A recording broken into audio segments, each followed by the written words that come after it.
Bonsoir, chers amis. Je suis bien sur Zoom. Raphaël Ngomatsa, c'est votre présentateur. On venait de passer une émission là pour parler de la corruption, mais j'ai préféré encore faire un petit commentaire derrière moi-même. La corruption en RDC. La corruption bat son plein et on n'arrive pas à comprendre qu'est-ce qui se passe. Bande combat bolingo. Tant monsieur esenga rapé tout ça la mona lingala pour mangala et salaka te bato bayo kabiso malam. Tant que likambo etali corruption ezali eloko nini. Corruption ezali oyo tozali komona na définition topesaka corruption ali moto akamata pesa moninga mwa mbongo to bapesa moto bien matériel moko boye mpona moto akoka koboya kosala to afavorize likambo moko to asala likambo moko na faveur ya moto mpona ke eza na intérêt ya moto moko boye peut-être na sens ya malamu to mpe na sens ya mabe. Makambo mingi ekomaka na sens ya mabe ntango ekomi na nkombo ya corruption. Alors, yango bandeko bolingo nalingaki lelo na peta mwa lisolo ya corruption. Corruption ezali loko mabe oyo ezali installé na mboka Kinshasa. Ndenge nakuwa na bai na bino na libandeli, mwa kombo na ngai ezali Raphaël Ngomatsa, na préféré lelo nasala makambo mai matali corruption na lingala. Nakoma na bino nini makambo etali corruption. Ngai nazalaki mosali na mboka Congo na leka na douane na leka na zalaki déclarant en douane na salaki na Delmas Congo na salaki na aéroport Anjili na yebi terrain ya aéroport Anjili na yebi terrain ya Bichingobila na yebi terrain ya Matadi nakedaki quelquefois kodelala biloko na Matadi mais na ba domaine nyonso ezala na politique ezala na journalisme ezala na politique niveau nyonso kobanda na likolo te na se ezali na corruption. Na armée na biso tolobako tout te pamba te toyebi ba policier na biso makambo nini elekaka na ba policier na biso. Donc makambo ya corruption ezalaka na ba domaine nyonso. Mais eloko eleki makasi ya koyeba corruption ezali nini ya kwa nini nauti ko expliquer bino.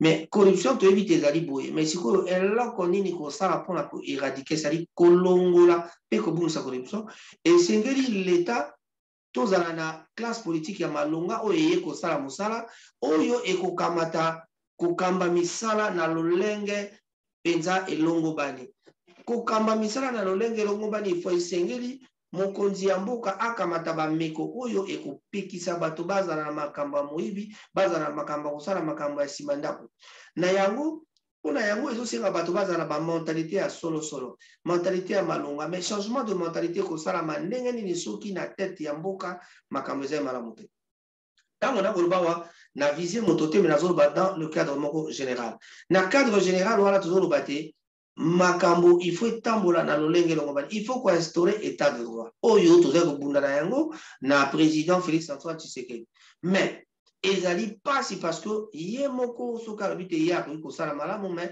ye moko mpe akoki kosala baerreur bato bayiba kosala na ye bakoki kosala baerreur bato bazali na se alors sikoyo na mboka oyo déjà corruption esi elia nsinga ekota na misisa ya bato ekobonga ndenge nini makambo ekoma na niveau tel que bato bazali na pasi bato bazali na nzala mauvaise gouvernance député aza kotala kaka baintérêt na ye sénateur aza kotala baintérêt na ye président de la république baprésident nyonso bayaka bazala kobe kotala baintérêt na bango bato bakotaka na pouvoir bazali na mbongo te mais bakomi na mbongo elingi koloba nini bafavorize bato oyo ya bafamille na bango politicien nyonso akoti atali kota bakare mini akomi kotala tomonaki bato bayaki na pouvoir bazalaki na eloko te bakomi na mbongo yango makambo yango bapero lohara bakomi kozala na baproblème lelo bakomi kobenga ye kuta azalaka étranger parce que déjà akomi kodénoncer quand on dénonce au Congo on vous appelle étranger je m'en fous je ne parle pas de pero lohara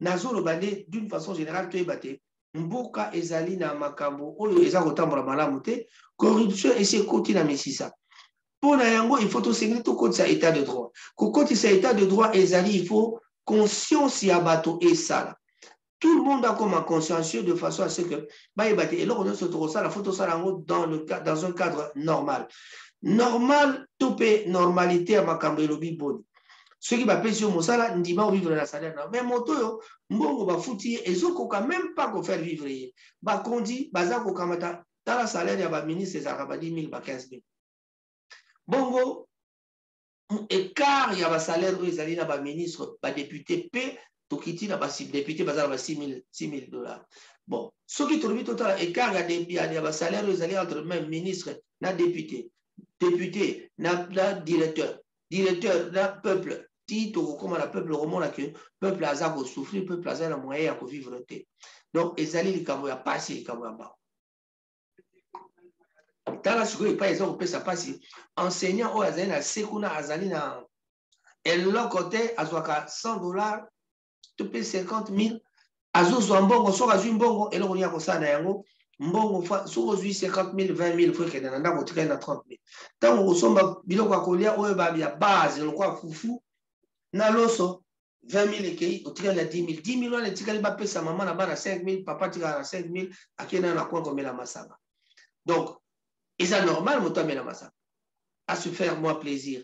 Mais maman peut nanda ko fa mela masanga akuzaka na mbongo wana abadi ko mela mo masanga muke bana nzala muke après 10 jours bana nzala kutu ba msuba lia kaka na mbongo salaire kaka 3 jours 4 jours 5 jours bon tout le bata 10 jours moyenne 10 jours en moyenne to pe 15 jours bato ba yaka 15 jours mais comme na 15 jours etikali papa azali enseignant fa luka asala cop wana ko sala nini fa rançonner bana na classe kosenga bana na classe mbongo pour que yako kakozwa mbongo ako kakoya kobakisa ka po mikolo ko matina suka sanza kolia koma suku bolele lolobi bobetika maya tikaka.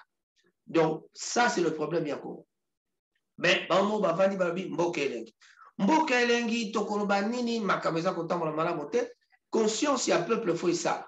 Mais peuple peut azo ko réclamer et l'autre côté. Le quoi peuple azo ko réclamer l'autre côté. Si ko faut to sala ni balobi bamusu balobi to sala ka sensibilisation to sala ka yango mbala na mbala mais yo moko bazo sensibiliser soki baye moto mabe ay ko zo lelo na mosala o kamati ozui o keipe o komuno bien a masoli ali pour vivre il faut olia ozomona faut vivre il faut olia tango banola na système o komi kolia o vandi na onye o komi ko bomba maka ozui problème na justice ok na justice balobi a so pesi ça to ko akite yo. So, on peut si 200 masolo na ele kani na mai. Donc, et continuer à battre le koso ya mbongo, battre ba mesana makamba ko corrompre, corruption, au lieu si la corruption ça koya kaka makasi. Na yango bande ko ba bolingo. Est-ce que vraiment toloba te balobi nini toko suka na ngwa? Quelle est la solution? Bande ko ba bolingo solution ya di changement de mentalité ya di moko ya ba solution. Mais il faut qu'on installer état de droit. État de droit, on a un moyen de permettre batoba koka kozala na kobobangi parce que dans état de droit, ceux qui balobite lelo balobi omoto ayibi to sa nini to kangaye. Donc, faut lutter contre la corruption. Pour lutter contre la corruption, il faut qu'on s'engage comme ça la plan contre la lutte contre la corruption. Bon, la solution est en ça la plan contre la lutte à la corruption. Mieux connaître koyeba pe koyeba et là qu'on ni pe ko détecter corruption à niveau ni place ni yango ezali ko saleba. Et puis ko former pe ko sensibiliser ba agent public né dans le baki ya na ba élu. Bato bazé ko kota na députation par exemple, faut ba la former ba yebate mosala to ko ko sala yali pona ko sala mosala na ndenge longo bali.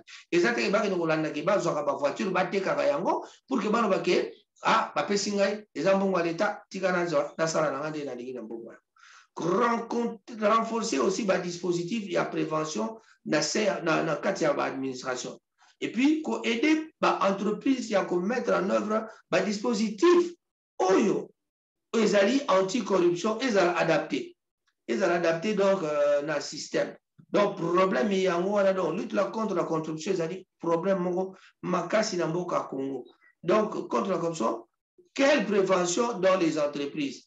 Donc, dans les entreprises, dans les entreprises, et là, on est au Sala, n'engagez pas lutter contre la corruption dans les entreprises. Parce que surtout, au niveau politique, oui, au niveau politique, c'est bon, mais dans les entreprises, c'est pour tout ça, nini.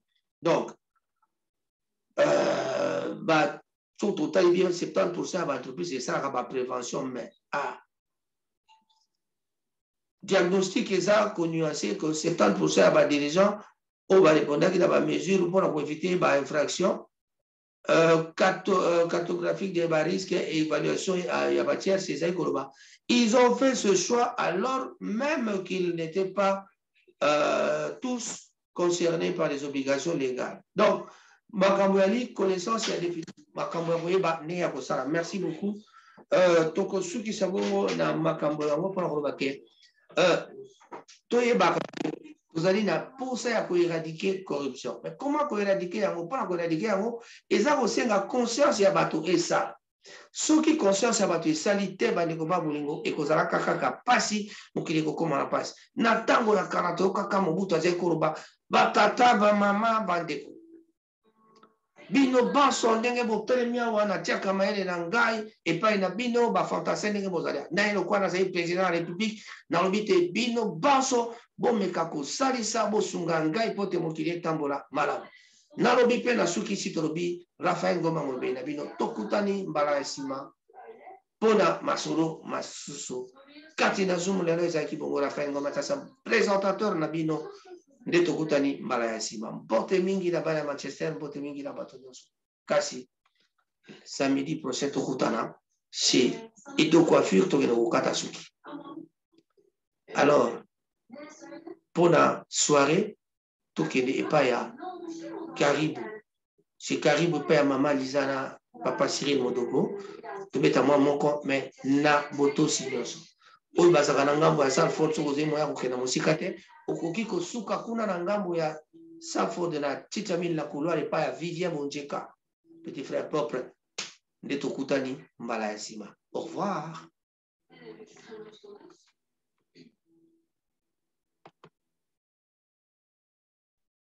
Çalışıyorlardı. Yoksa senin ne iş olursa